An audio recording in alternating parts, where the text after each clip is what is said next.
Hello, everybody. Welcome to another episode of Ladies with Tradies, Working the Trade and Living the Life. I'm Kate Muldoon, the founding director of Ladies with Tradies, and today I'm joined with the very impressive and amazing Lyndon Russell from Next Level Accounting. And Lyndon's an Amazon best-selling author, guys. So I feel a little, woo, I've got someone pretty who's kind of a big deal on with me today. So that's really exciting.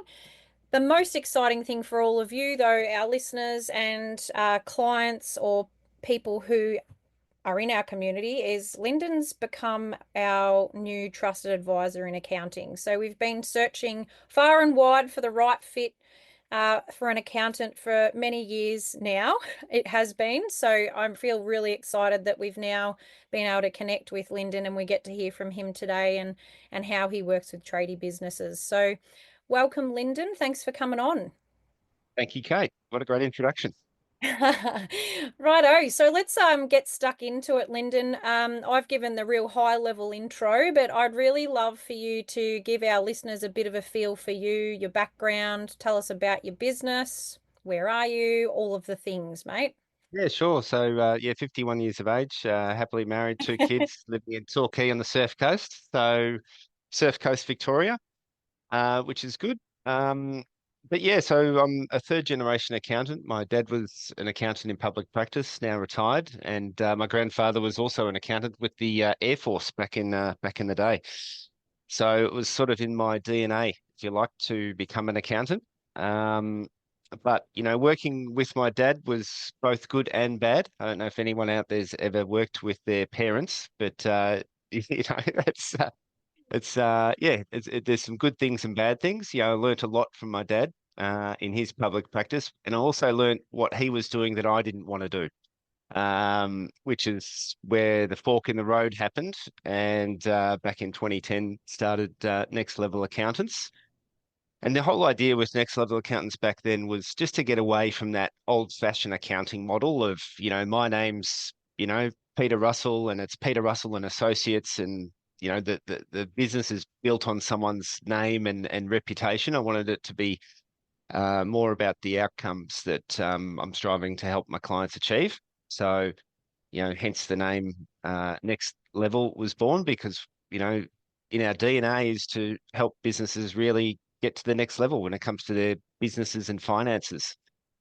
Um, so yeah, look, I've definitely been through, over this 15-year journey or so, started the business with no clients. And, I think my first client was a Jim's Mowing franchisee in Yarraville, then a electrical contractor in Yarraville, and just grew organically just by giving good service.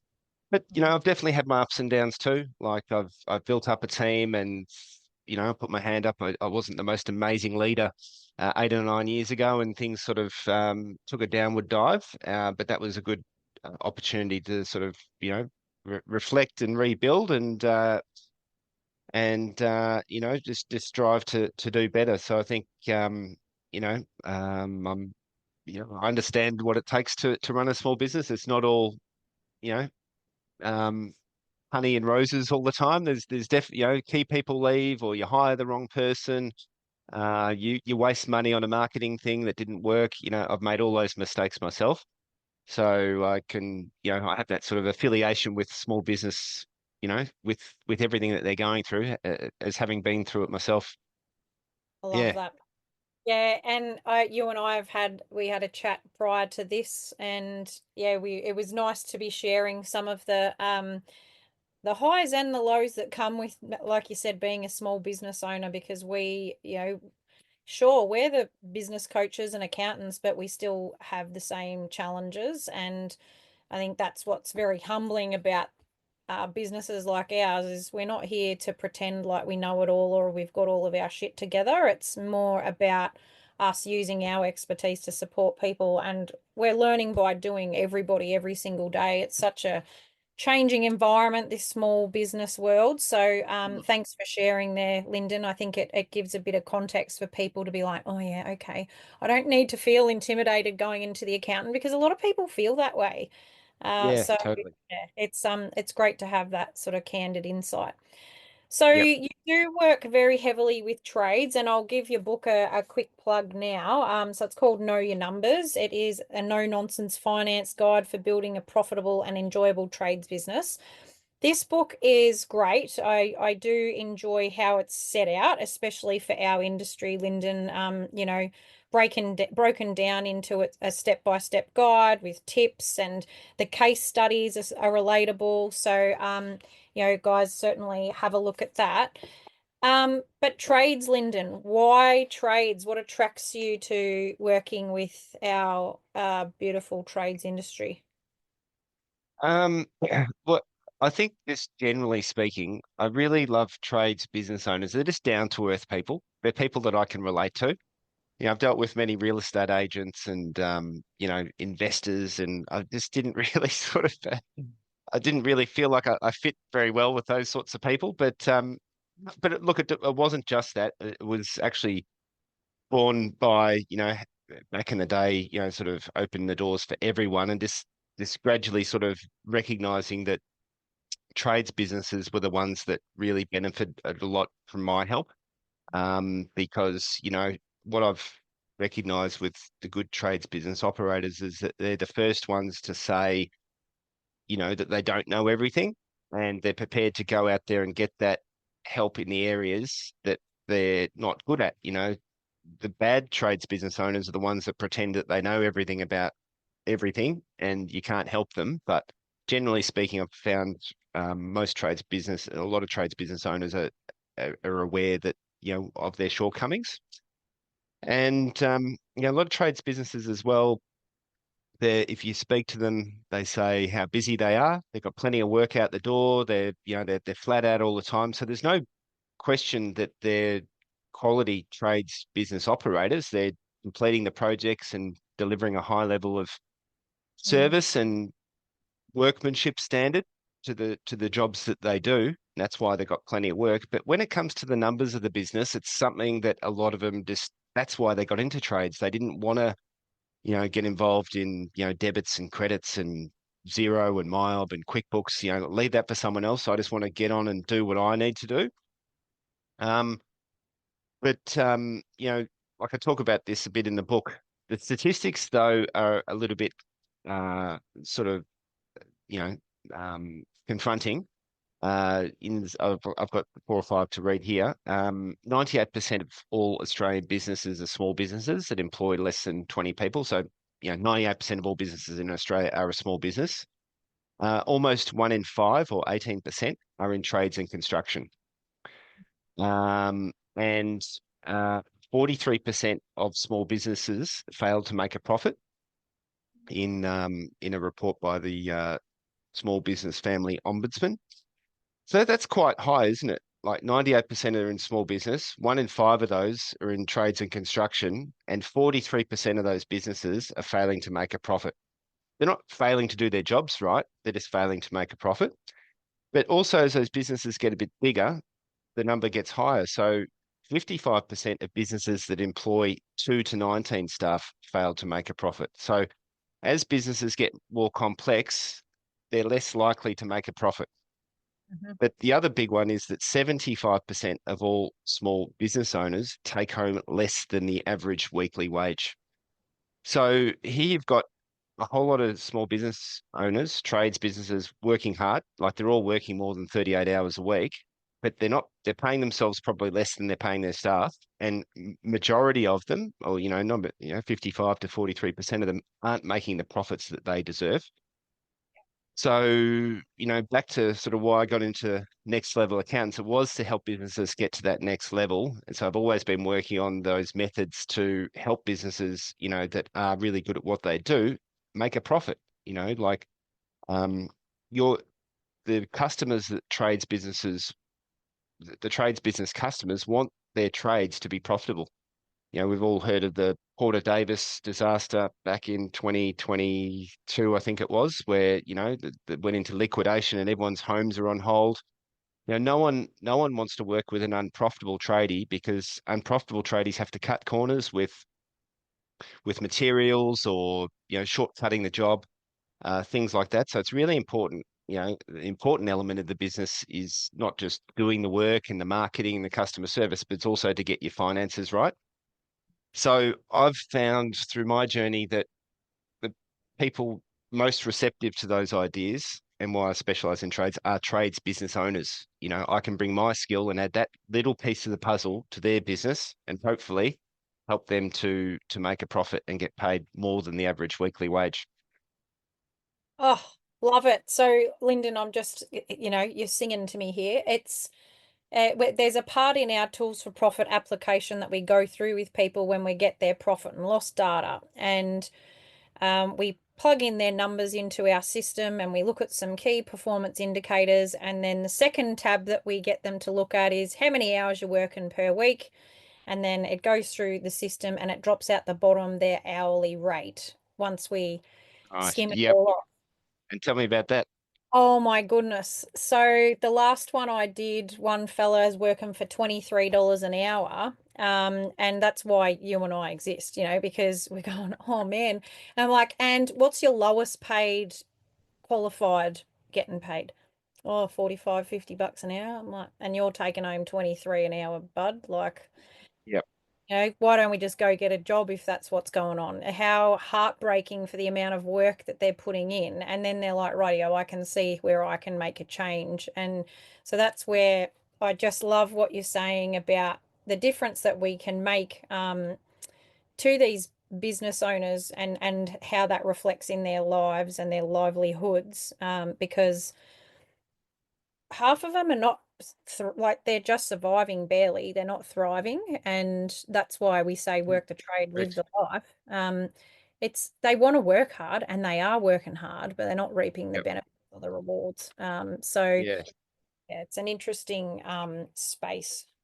Yep. So you have been touching on a couple of the challenges throughout what you've mentioned so far, but if we get a bit more explicit, Lyndon, what do you reckon the top three challenges that tradie businesses are having, when they arrive on your doorstep as their accountant?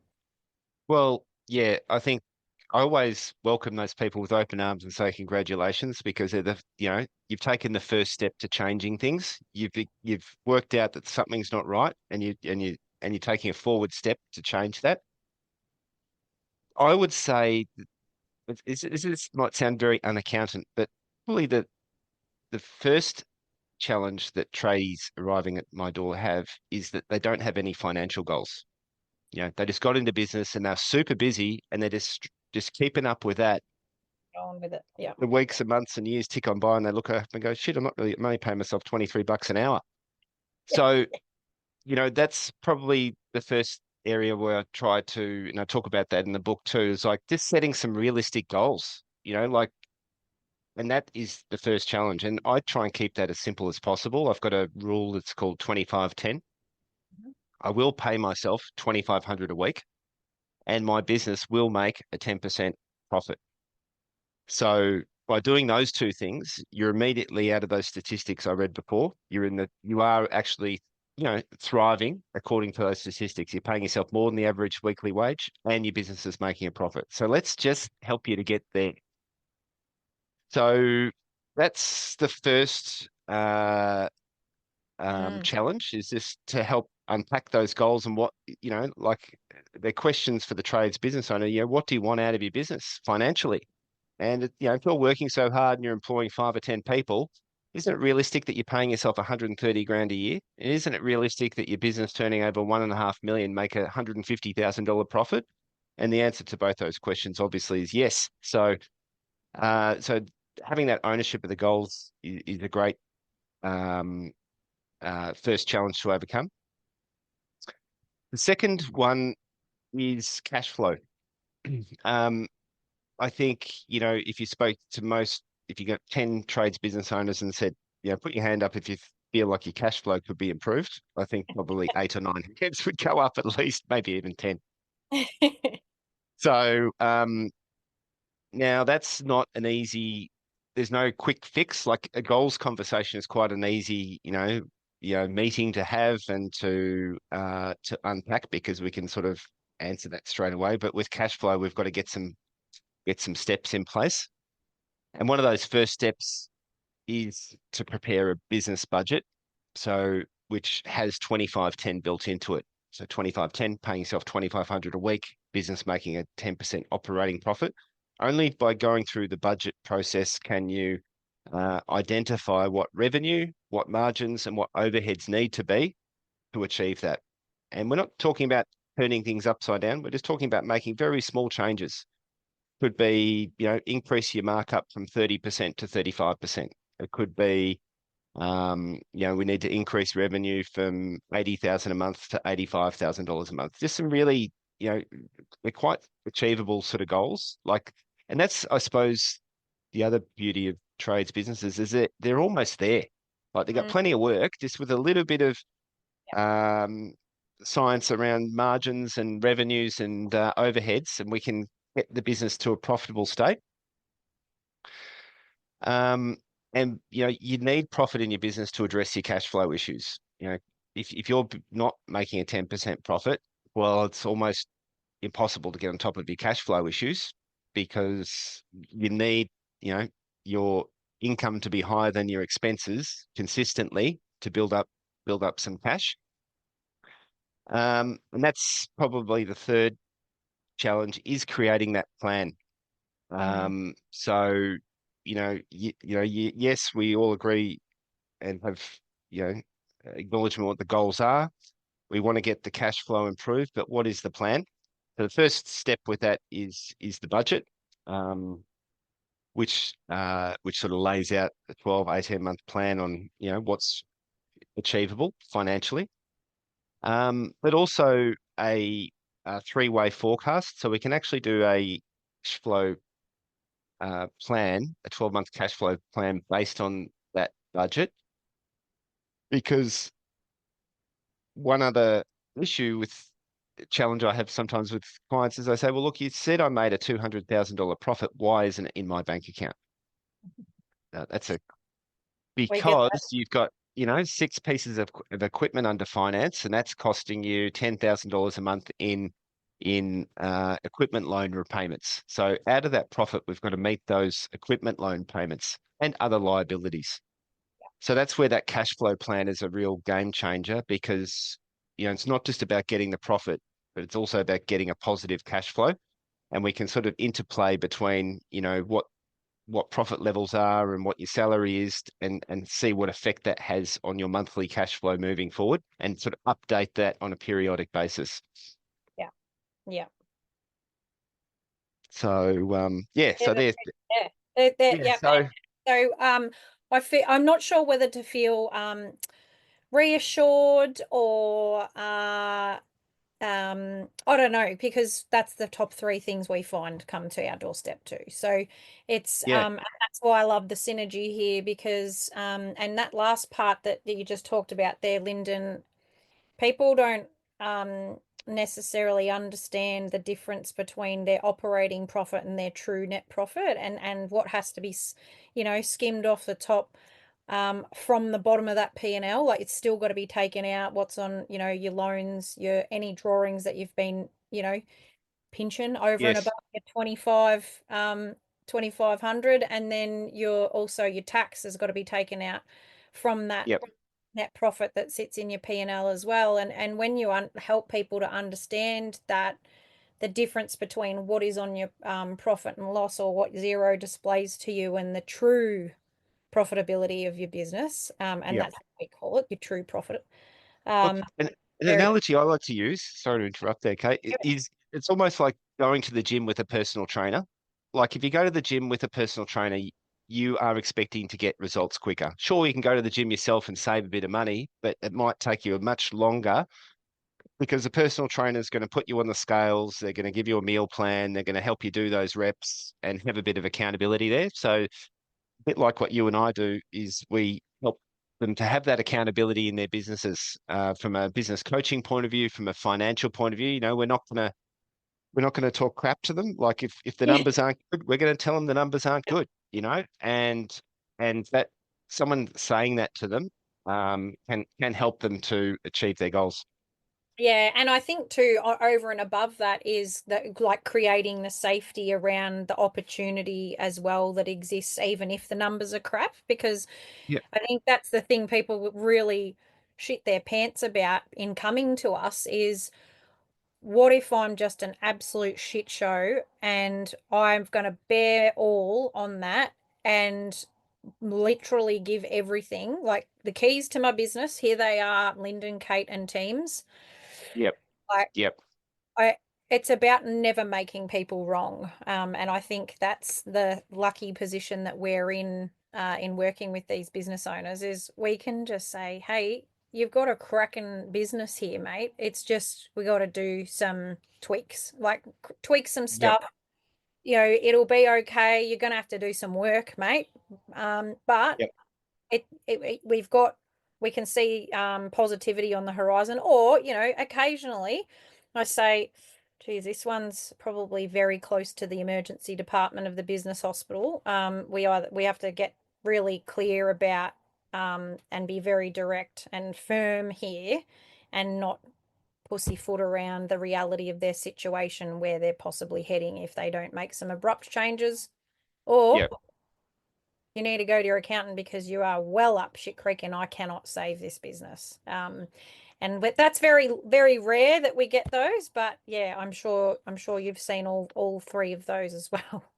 Yeah.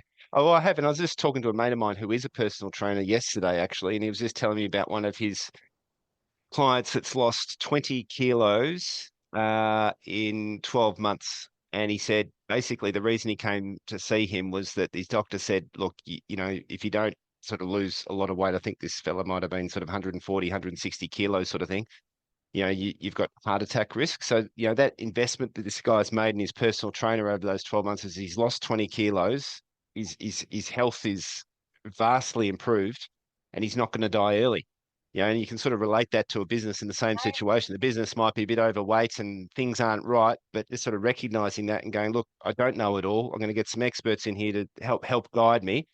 And then, over 6, 12, 18 months, we're shedding those kilos and getting the business back on track for survival. Love it, love it.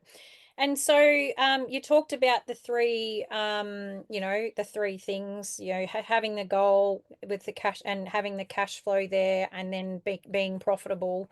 Um, so and you talked a bit about your 25/10, which I absolutely love.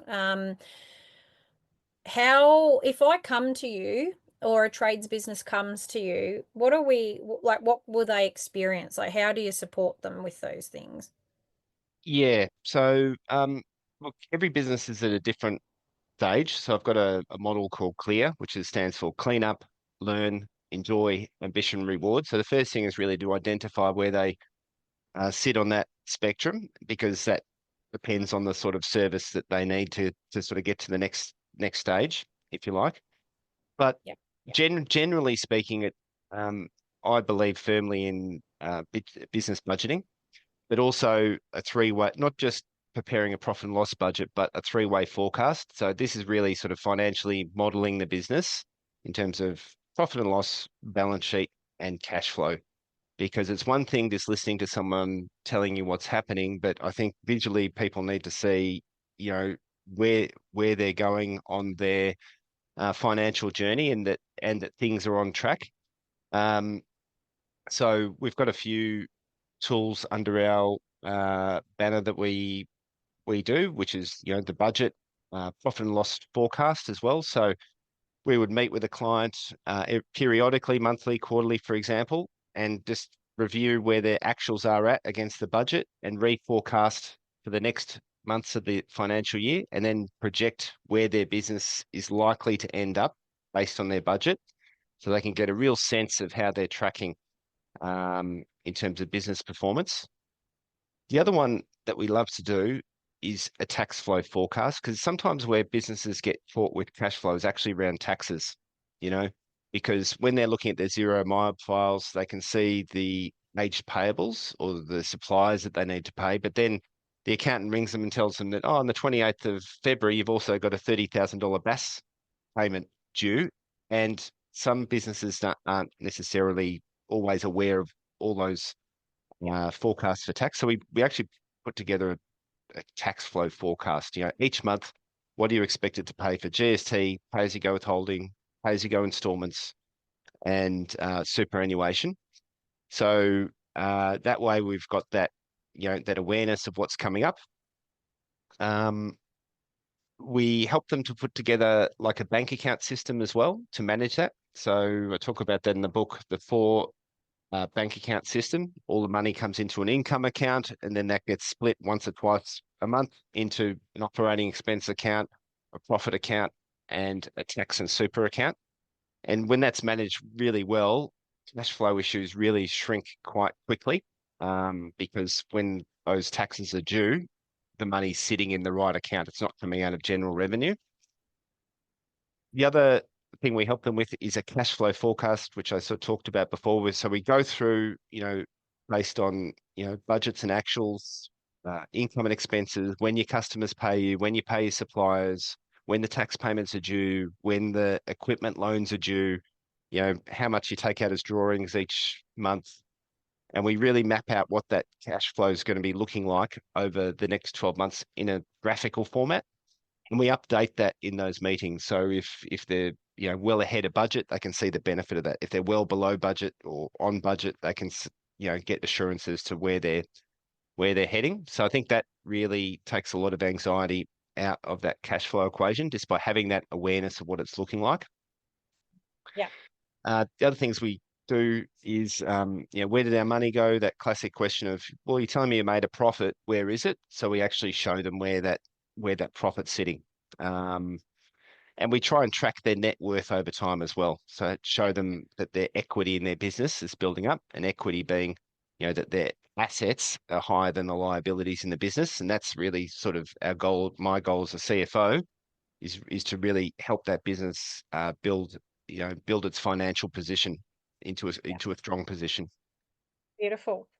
I think a lot of, so we call that business worth. Again, that sits in our app that we run. And I think the thing that's interesting in that space is we've got to you cannot be a passenger as a business owner. And those tools that our businesses both have, Lyndon, in supporting their financial intelligence, the listeners need to understand that they cannot be passive in this interaction, and that I feel for accountants often because, and I want to launch through the screen at times and, give some people a bit of a what for when they say, well, why didn't my accountant tell me this? Or, and it is so far from how it needs to be, because the responsibility and accountability to your financial position is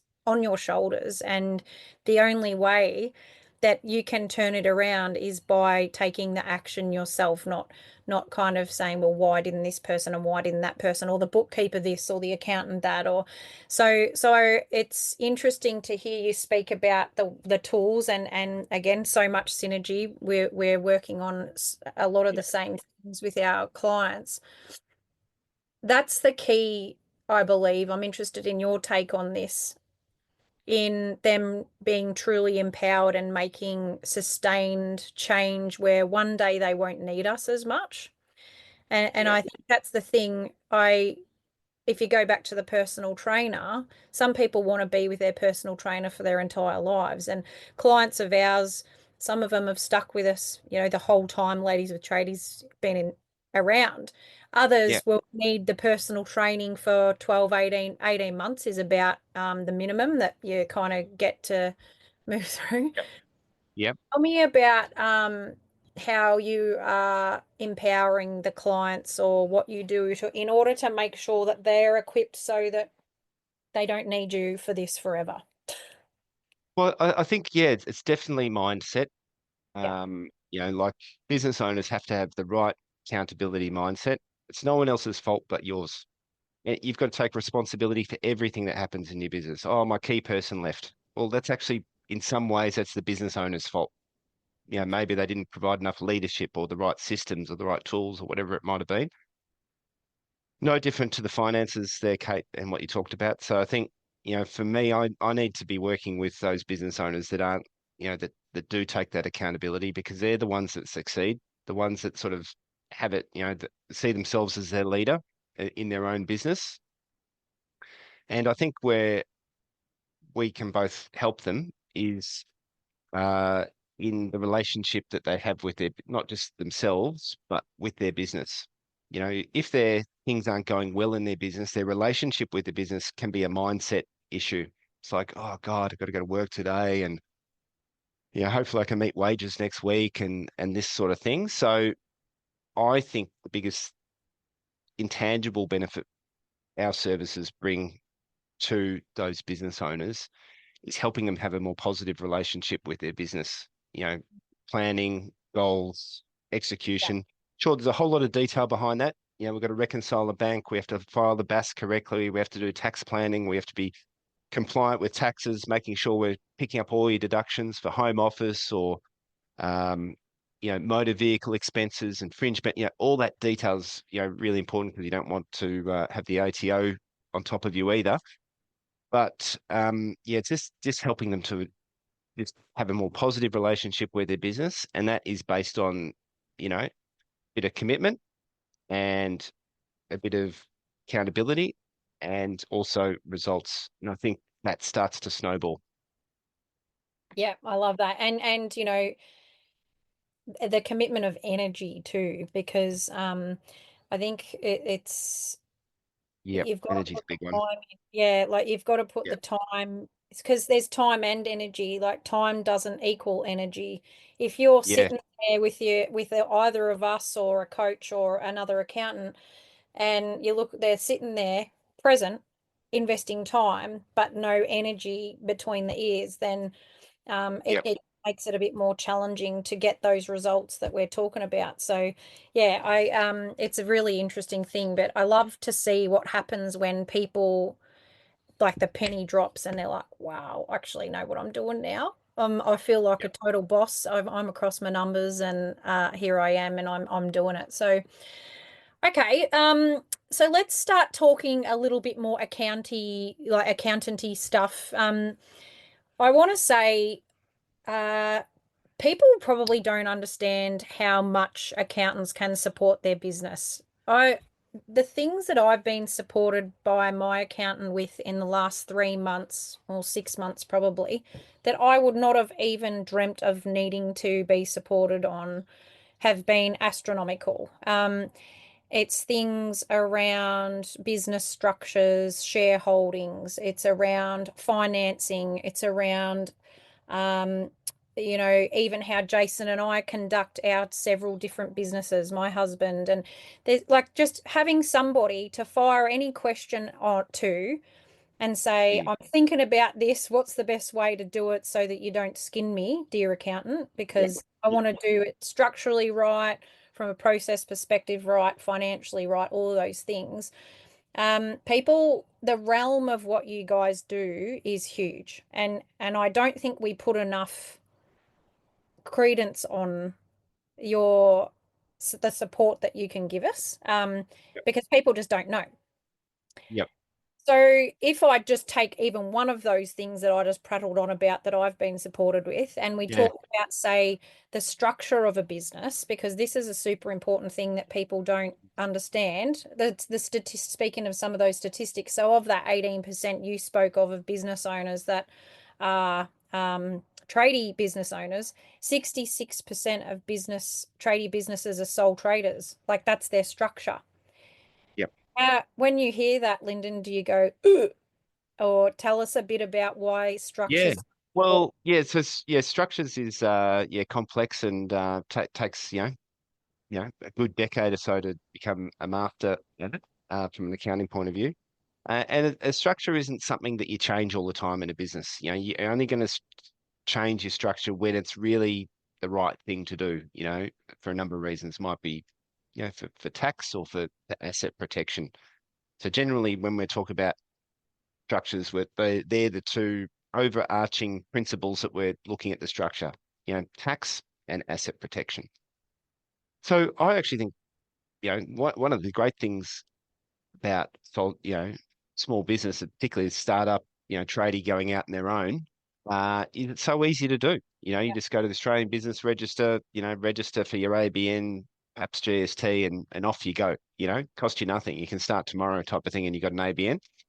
Um, and sole trade is definitely good for businesses turning over, I don't know, less than $200,000. Not always, but most often. Um, but I think where it can get sort of lost is that as that business grows and becomes more complex, when you first start your business as a sole trader, you might be working from home and you don't have many clients, a bit like when I first started, working from the spare bedroom.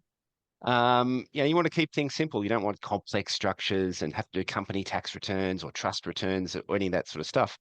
But as your business gets more complex, i.e., you've got heaps of customers, you've now got staff, you now got equipment loans. All of a sudden, the complexity of your business starts to sort of grow exponentially.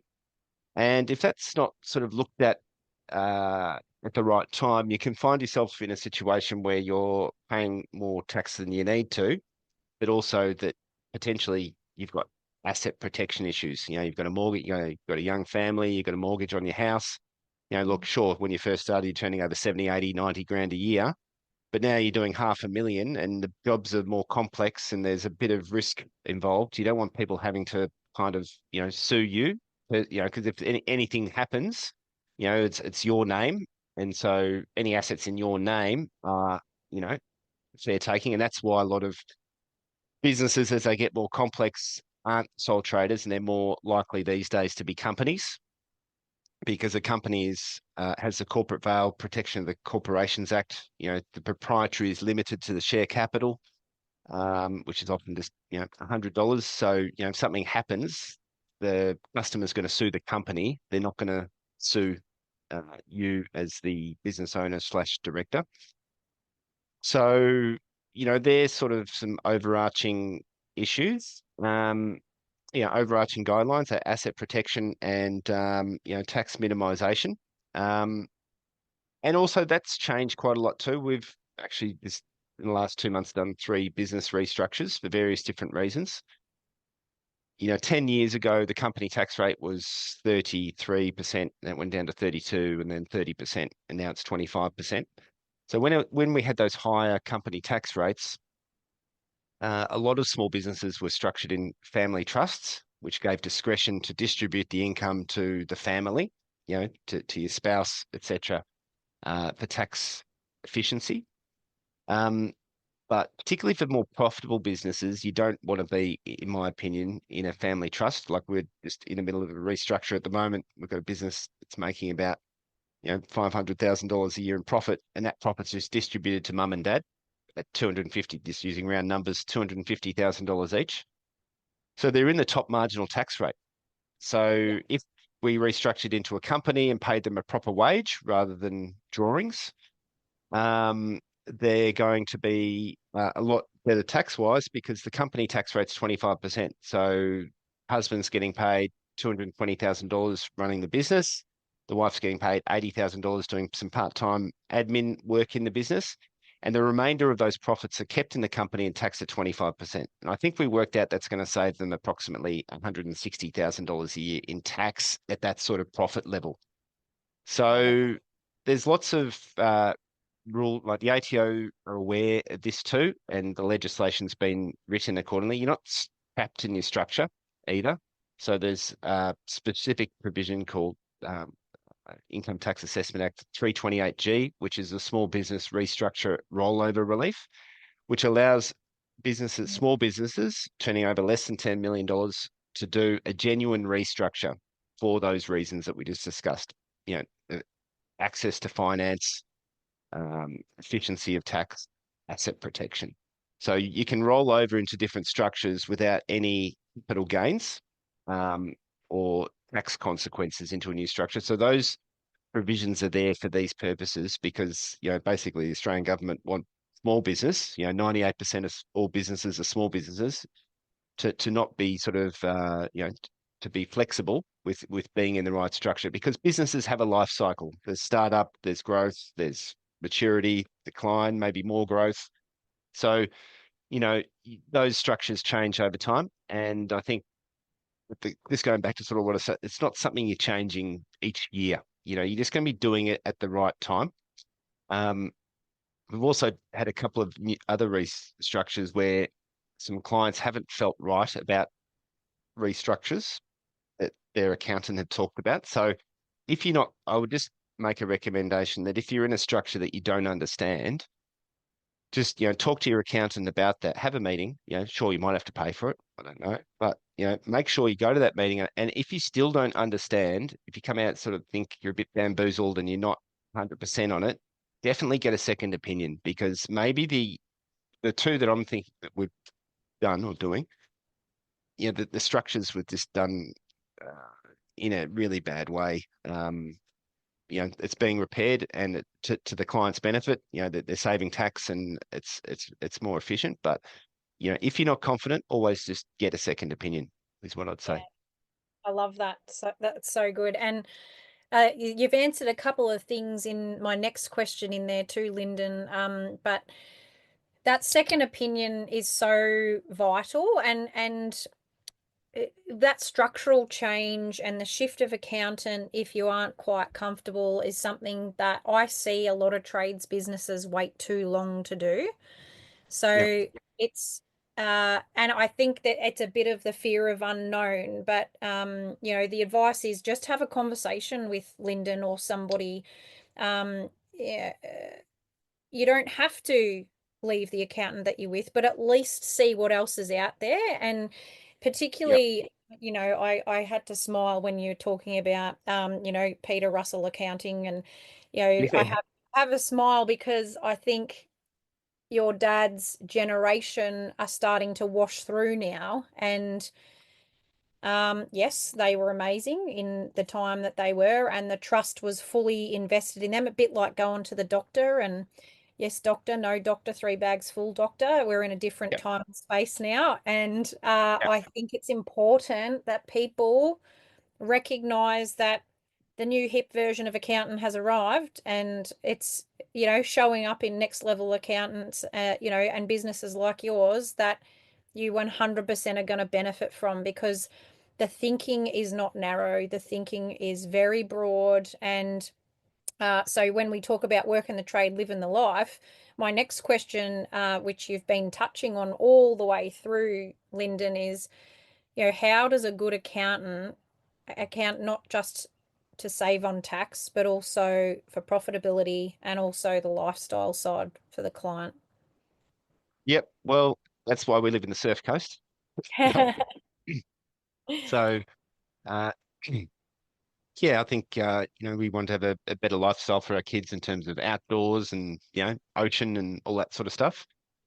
Um, but yeah, helping clients have the right lifestyle. I think we got to get the fundamentals right. That accountability. You know, I'm going to own my own problems in my business. I'm not going to blame someone else. Like you've got to have that. Sometimes I sort of see people that don't have that and just think that they can, hire someone to run their business for them and expect them to deal with all the crap that they didn't want to deal with themselves. That never works. So you've got to get those fundamentals right from the get-go. Accountability, goals, plan, ownership, and you've got to put the energy and the time to uh, get those parts of your business firing. So, to get that is going to be an investment of time and energy. And maybe there isn't so much of a lifestyle to get to that point. And if anyone's going to fix anything in the business, the only one that can do it is the business owner. You can't pay anyone enough money to fix it. They're just not going to have the care that you do. You've got to build those things in your business, whether it be operations, marketing, HR, leadership, finances, whatever. You've got to build that into your business, get it right, and hand it over to someone to run it perfectly. Yeah. Or that area of your business. And I think once you've got that, this is where they probably work with your business, Kate, in terms of like having those scorecards set up and being able to sort of walk into the business and within a few minutes understand what their key numbers are in, uh, inquiries, conversion rate, margins, Yep. callbacks, all those things without the need for a big meeting of time and everyone's sitting around a table talking, helping set those sort of metrics up so that they can actually, they've organized their business in such a way that they can get a handle on all the key things pretty quickly, 5, 10 minutes. And then you can sort of think, okay, well, I trust my team and got someone running the operations, the marketing, got the finances sorted, you're going to come in and then at the times to make sure and provide leadership and consultation with your team to help them. And I think when you got a few of those things in place, you can schmooze clients on the golf course. Okay. I love it. I love it. And Yeah. I guess from our side, what we and this was certainly what made us feel we could instill our trust in you guys, Lyndon. It's about and you've just summarized it so beautifully. You don't want an accountant that's just going to account for tax because you're going to lose somewhere else. You don't want to go too hardcore just on profitability because again, you're going to lose somewhere else. Like there's got to be this, and you can't go too hardcore on the golf course with lifestyle because your business does need energy and effort. And I've experienced that in the last 6 months with stepping away and going, yeah, no, it's not ready. And Yep. I'm not ready. And shit went down because of it. And Yep. I with good grace have said, okay, it's all right, let's get back in and it's the best thing that's happened in years. But that's where a good accountant or good people around you, a good support system are going to be able to support you in moving towards that lifestyle side of things Yep. in when your business is um, in a position financially, structurally, from a resourcing perspective that you can start to go, ooh. And I've got a couple of the fellas at the moment that I'm working with. One in particular, I was just singing my mind, and he's like, Kate, I can see my role is now just moving to that next place, and it's very unsettling but exciting all at the same time. And Yep. they've worked really hard. They've been with us for I think Meg said 30 something months. And they're getting to that point now, and it's just so fulfilling to see. And I know that's the kind of thing Mm. you enjoy seeing with your people as well. So, it's about Look, yeah, there's a lot of businesses out there that are really profitable, and the business owners make it look so easy. And that's the whole thing. When you unlock that puzzle, people just won't believe how easy it is because then when you've built it, you just got to just keep your finger on the pulse. You're not down there with the shovel, but you just got your finger on the pulse. And when the pulse changes, you surgically go in and get that pulse back to where it needs to be. But there's plenty of business owners out there who are playing golf, twice a week or, yep, surfing 3 mornings a week or, yep, whatever their outside passions are.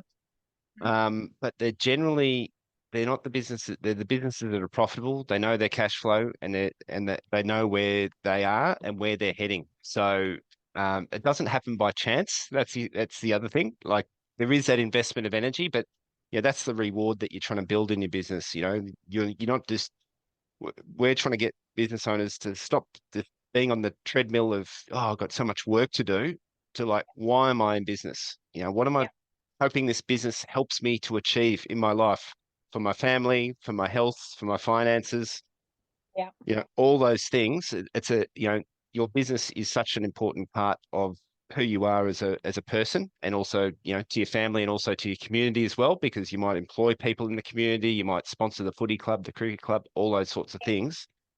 So, and it can be really rewarding. But, the ones that are really profitable, they make it look so easy. yeah, yeah. And they've found that secret sauce, and it's a combination of all of the things that we've talked about today, which is super, super awesome. So, any last pressing shares, Lyndon, that you? Yeah, great, Kate. Thank you so much. Look, I've got an offer.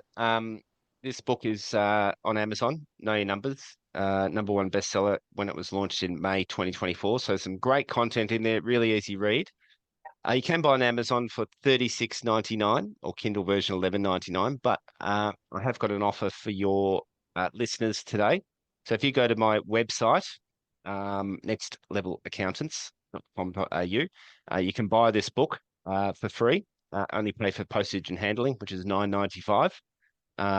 And you can get a copy of this book. And I think, that's my message for everyone is just, get this book. If you take one or two things out of it, it's going to help you to, improve the relationship you have with your business and hopefully help you make a bit more money as well. Amazing. And we'll put that in the show notes too, Lyndon. Thank you so So much. cool. The promo code for that, by the way, is KYN 2025. So when you're in the checkout and it says a promo code, just put in KYN 2025. So put that in the show notes and the link. That would be amazing. We can get the book into their hands and hopefully help them. Amazing. Thanks so much, Lyndon. It's been an absolute pleasure to, have a bit more of a deep dive into the way you guys work with trades businesses. And yeah, we look forward to a long and prosperous relationship. So cheers for your time today. And thanks, listeners, for hanging out with us. Have a good one. All right. Thanks, Kate.